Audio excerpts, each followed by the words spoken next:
Okay, it has been a busy day. I just got back from Osaka. I went to the Wuthering Waves IRL pop-up event, and it was a thing. So I don't know really where to start. I think what I'm going to do is I'm going to run you guys through what you actually have to do for the event, like the general way of doing things, like where you go first, where you go second, that sort of thing. The event itself is actually split up into two areas. There's one area in front of the Namba train station, and there's another area for the event on Dotonbori Riverside area, which is about 5 or 10 minute walk away. So I'm just going to go like bit by bit, and then I want to spend a bit more time talking about the cosplayers and just like the overall experience. So let's get right into it. Okay, so I got there around about 9 o'clock in the morning. The event didn't start until 10 a.m. So I was like walking around, just looking around, seeing things and such. But before you get in, you actually have to go to a separate line to get into another line. The first line you go into is to get a time card where it tells you to come back at a certain time, either 10 to 10:30, 10:30 to 11, and so on and so forth. That's the way that they do things to make sure that they don't get like extreme overcrowding, and they have like a constant flow of people throughout the entire day. I got a card for 10:30 because by the time I got there, there were already so many people. That was the time I just got. So, but you get given a time card. I came back at 10:30, and then you line up, and then once you get to the like the reception desk, you are given a pair of stickers like this. You got the Chibi brand and also Chibi Peep here as well, and you're also given 2 other cards. These cards you have to hand in at the other locations inside the venue. One of the cards is for the postcard. You can choose either the splash art for either Phoebe or Brant, because they are the 2 main characters for Renacita in the 2.1 update. I wasn't sure which one to pull. I left it up to chat because I was streaming the entire thing. I left it up to chat and it was close, but in the end I chose Phoebe. I got this one here. The color seems a bit like washed out here, but it's actually a really, really vibrant colored card right here. You can actually see, maybe not so much on the front, but actually on the back. I don't know if you can see. I'll show it in the video. There's actually a really interesting attention to detail here. Actually in the packaging, or like on the back here, they've got like a hologram for the Sentinel here that you can only see under like certain conditions and certain angles, which I thought was a really interesting and really good attention to detail that they're putting, because these are not cheap to make, and these were given out to like everyone that attended, and that's why you had to choose either Brant or Phoebe, because there's only a limited supply of them, you know. So, and then after you line up and you choose your postcard, then you go to another area where you hand in the other ticket, the second of the 2 tickets, to do like an IRL gacha pull, where you line up and you get a coin given to you by the staff member, and then you put the coin into the massive gacha capsule machine thing, twist the knob, and then the capsule will come out, and then you go to the desk just nearby, and then you hand in the capsule. They'll open it, and depending on the ticket, the piece of paper that you've got inside there, that determines on what prize you got. I didn't get anything big. I think there were like some really big notebook or something. I'm not really too sure. Again, I didn't get my hands on it. I couldn't see. But what I did get though is actually I got this Brant card here, which I thought was pretty good. So I've got a Phoebe card here and a Brant card here. They're not the same type. They're not the same thing, but still I got one of each, so I can't really complain. Yeah, I'm just looking through the pamphlet type thing here. This is like just showing you everything that you do in the event, that you can do in the event. So yeah, I've already talked about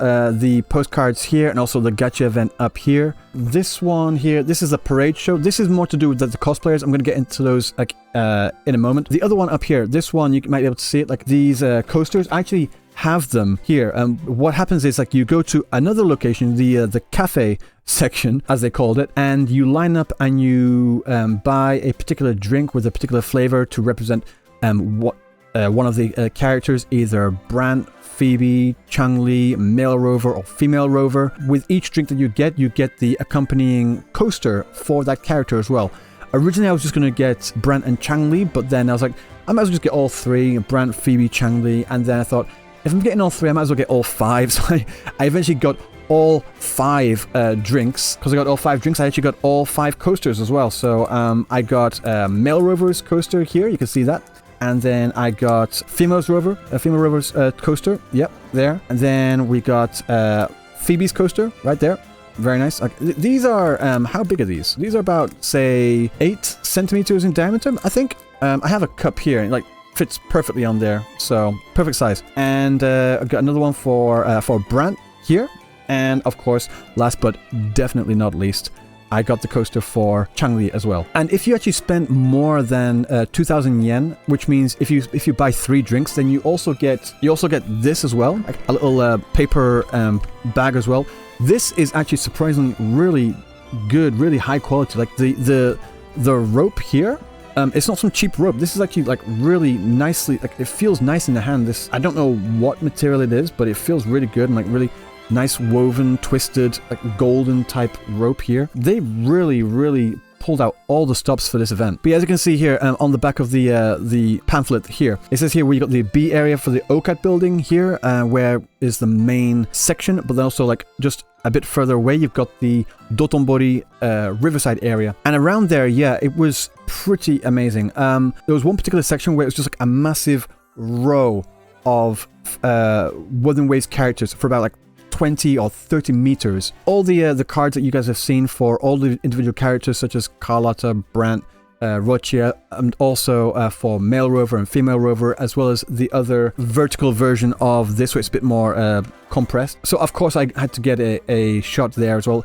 Zani as well. I'll tell you something about me and Zani. We could not keep our eyes off each other, you know? Yeah, we connected, so sorry guys, here's mine. But yeah, further down on that riverside area, they actually had 2 separate gondolas, like actual gondolas here.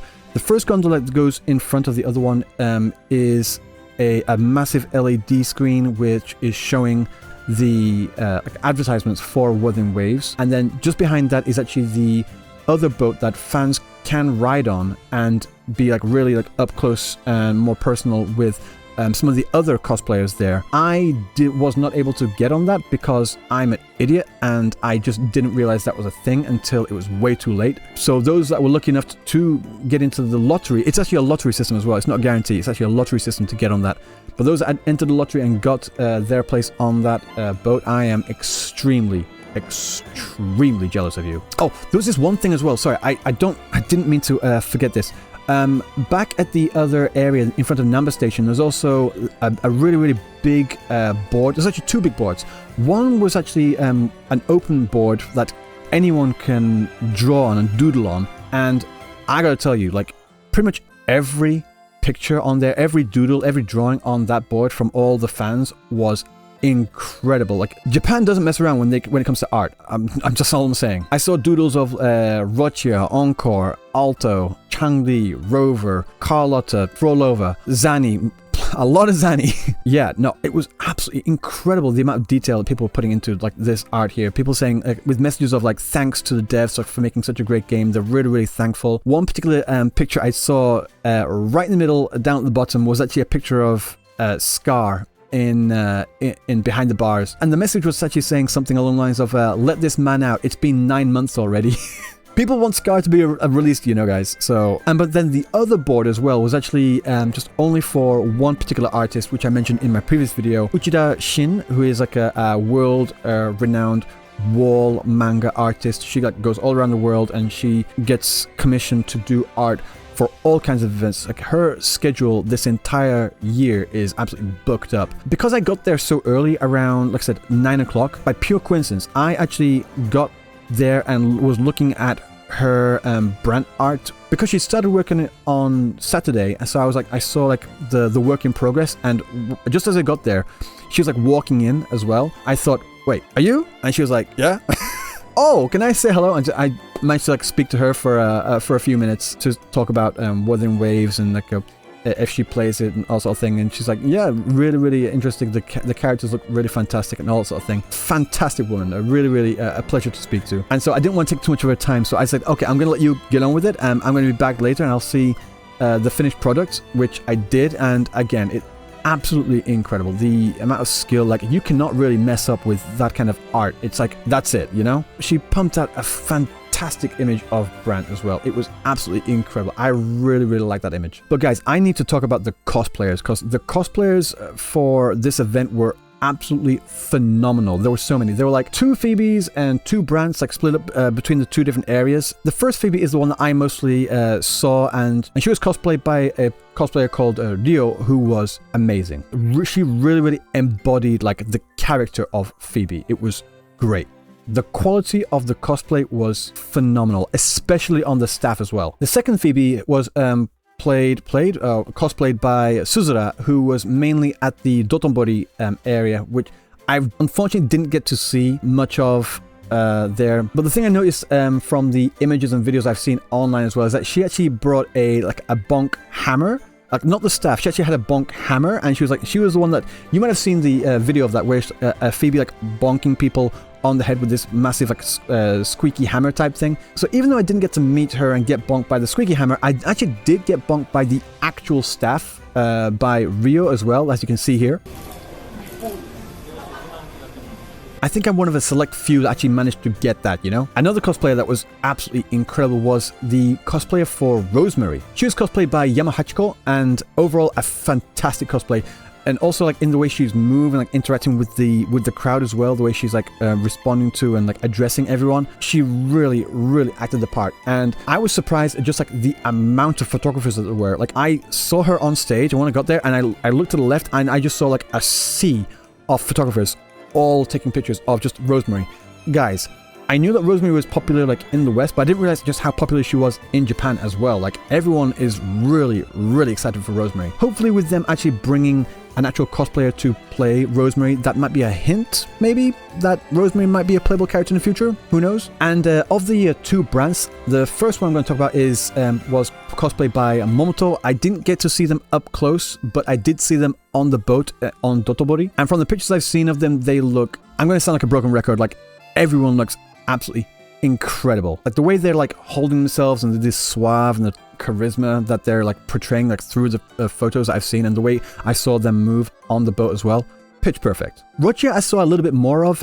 She looked fantastic as well. She was played by a person called Yukimaru. When I saw her, she was actually walking around with a DJI Osmo like selfie type thing as well. So I'm thinking they're recording something more official that they might release in the future. I don't know about that. When I was recording the video, one of the staff members kind of like motioned to like not record too much. So I think they are trying to do something more official, but I don't know. If I find out about that, then I will let you guys know. Also, as a side note, no shade being thrown at her Rochia cosplay, but Yukimaru's Changli cosplay is amazing. I would have loved to have seen that Changli cosplay. Holy shit. And unfortunately, it didn't stay around the Dotonbori area for too long, because the boat going up and down the river was only once per hour, and I didn't really want to spend too much time just idling about, not showing people, because I was actually streaming the entire day as well, the entire thing. So I didn't want to like have people get bored, you know? I saw them on the boat, then I went back to the main area, but I'll be honest, I should have stayed there longer. I should have made an effort to go back, because I missed the opportunity to see both female Rover and Zani cosplayers. I know. The female Rover was portrayed by a cosplayer called Tsukimitsukune. It's kind of difficult to say if you say it a bit too quickly. And she just looks fantastic, especially with like the yellow contacts in her eyes, like just bearing like holes down into my soul. Absolutely fantastic. And I wish I'd seen it. With Zani as well. Zani was being cosplayed by Mimari. The fact that I didn't see Zani like in person is something that I will regret for the rest of my life. I mean, I don't know what else to say, guys. I don't know what else to say. Hopefully, if they have another event or something like that, I could be able to see that in person then. But then when I went back to the other area in front of the station, I saw Male Rover on stage as well. They were on stage with Phoebe, and the chemistry between the two was really, really good. I particularly enjoyed the part where Male Rover like pinched Phoebe's cheeks, you know, like the meme as well. They actually did that as well. It was fantastic. But guys, I gotta tell you, the other Brant played by or portrayed by the cosplayer Beat, oh, they stole the show. Everything that they did on stage and also off stage when they were walking around in the parade, they were rizzing up everyone, like exuding pure Brant throughout the entire thing. When they noticed people holding either, let's say, a Brant card or like the Brant coaster or something like that, they'll walk up to the person, they'll like snatch the coaster or snatch the card from them and like look at them like, yeah, this is me, you like this, you want this, and like really just like playing to the crowd. It was fantastic. And when they were showing say another person, maybe when they showed Male Rover instead, One time I saw that they basically stole the Mail Rover coaster. Like, you're getting Mail Rover?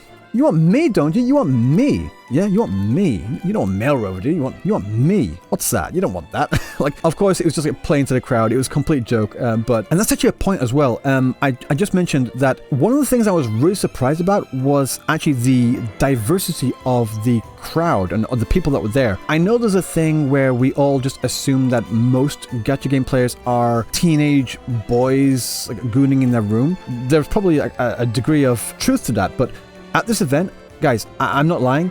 At this event, I swear to God, I think there were more women there, more female, more girls there than men. Like, I'm not even kidding. Maybe they were just there for Brant, but even still, if that is the case, then that kind of proves that there's a massive fan base that are really drawn to these characters, no? And I know I've talked about this before, about the need for more male characters, but after this video, go watch the live stream. I'll put a link to the VOD on Twitch, like in the description. Go watch it. Look for yourself. See for yourself. When I was like looking through the people like in the line in the crowd to get in, and also in the crowd of people taking photos of the cosplayers, it was mostly women. If I was being generous to the males, it was like maybe half and half. I saw people from all ages, like young children, elderly women. I saw one woman, she looked like she was like 80 or something. I was like, you know what Wuthering Waves is? Young, old, male, female. Everyone was there. An incredibly diverse fan base, if I ever saw one. Yeah, that was really, really surprising, but in the best kind of meaning. Something I didn't get to see much of on Sunday was actually more of the fan cosplays. I saw a Zhang Li Yao cosplay for a brief moment, but by the time I actually went to go and find them to get like more video or a photo of them, they'd already like disappeared and gone somewhere. I couldn't find them, unfortunately. It seems like most of the fan cosplayers went on Saturday and not on Sunday, which sucks because I couldn't go on Saturday because I was being an idiot and going to work like a functioning member of society. I mean, why would you want to do that?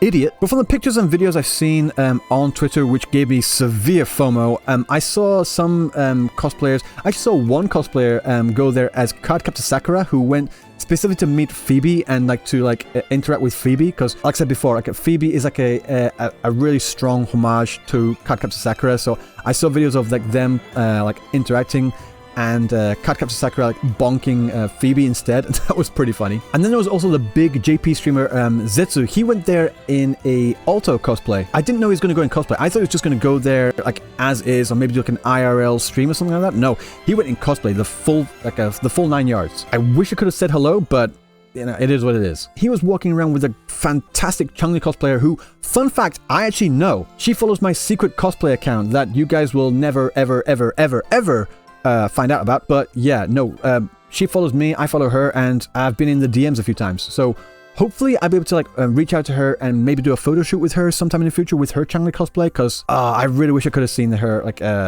in person, you know. One thing I really wanted to do is I wanted to get a Chun-Li juice, and I wanted to like drink it on one side and have her peck me on the cheek on the other side and get a shot of that, just to like piss everyone off. But no, I had the Chun-Li drink in this bag, right? And when I was like shifting around to get a better shot of the cosplayers, it actually spilled, not all of it, just a bit of it, in the bag. So yeah, Chun-Li's juice stained my box, if you catch my drift, you know? I don't even know what I'm saying anymore. I don't even know what I'm saying. Oh my god. Oh, just so I don't forget, there was another part of the event which I really need to give a really good shout out to, is actually whoever was in the Echo suits. There were like 4 massive Echoes of like the Lottie Lot and all the teddy bears and such. Like, they were fantastic. The way they were moving around in the parade and also in front of the stage as well. They're like swaying from side to side, like bouncing up and down. It was really, really cute. Massive shout out to them. I don't know. This event was really, really fun. I was there from 9 a.m. up until I think 3 p.m. and streaming for the entirety of that, like almost 5 hours. In fact, I ruined my data on my phone. But yeah, it was so much fun. I really hope they do other events like this in the future so I can go and see more of this, because I had an absolute blast with this event. I don't even know how long this video is going to be, but that is a recap of my 4.5 hour, 5 hour journey through this Wuthering Waves IRL pop-up event. Absolutely fantastic time. So yeah, that's it. If you like this video, don't forget to like, comment, and subscribe. And until next time, I will see you in the next video. Peace.